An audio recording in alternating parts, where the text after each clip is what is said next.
আসসালামু আলাইকুম। আজকে আমি বুটের ডাল দিয়ে আর ডিম দিয়ে রান্না করব তরকারি। বুটের ডালের সাথে আমি আলু দিছি আর একটা টমেটো দিছি।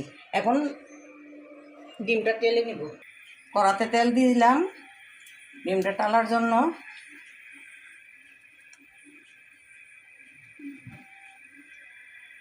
একটু লবণ দিয়ে দিলাম, ডিমটা লেগে না যায় কড়াতে। একটু হলুদের গুঁড়া দিয়ে দিলাম। ডিমটা তেলে আমি তরকারিটা বসাবো। ডিম টালছি তেলের ভিতরে, আর একটু তেল দিয়ে দিব।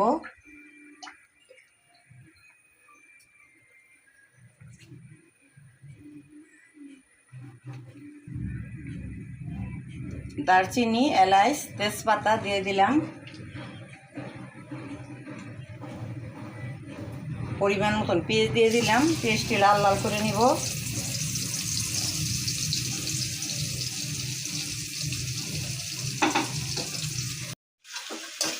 পেঁয়াজটা ভাজে নিছি। আমি এখানে আদা, রসুন, কাঁচা জিরা, জয়ত্রী, জায়ফল, দারচিনি, এলাচি বেটে নিছি। আপনাদের দেখাইতে পারি নাই। ভালোভাবে মশলাটা কষাই নিব।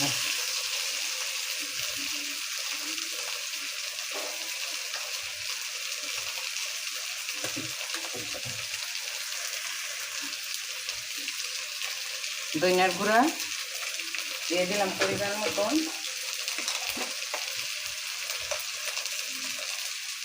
পরিমাণ মতন হলুদের গুঁড়া। এখন আমি ভালোভাবে কষাবো সামান্য পানি দিয়ে। যেহেতু ডালটা ভালোভাবে সিদ্ধ করে নিছি, আমি সিদ্ধ ভালোভাবে করে নিলে ডালটা ভালো হয় তরকারির জন্য। আমি একটু পানি দিয়ে দেব। মশলার বাটিটা দিয়ে পানি দিয়ে দিলাম। ভালোভাবে কষাই নেব। ভালোভাবে কষাই নিয়ে গেছে। আমি লবণ দিলাম। ডালে লবণ আছে, এজন্য লবণটাও কমাই দিলাম। যদি লাগে আমি পরে দিব। ডাল ডালিয়ে দিলাম।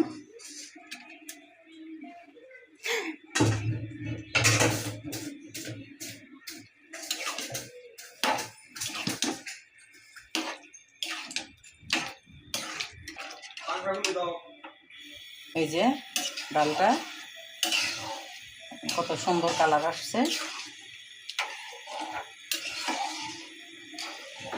এখন আমি ডিমটা দিয়ে দিব।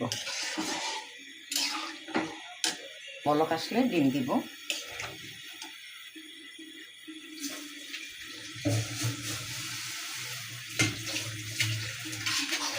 সামান্য পরিমাণে পানি দিব।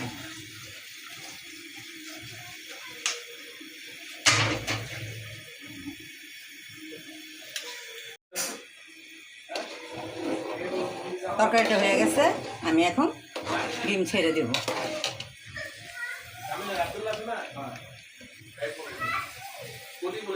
খুব সুন্দর হয়েছে কালারটা।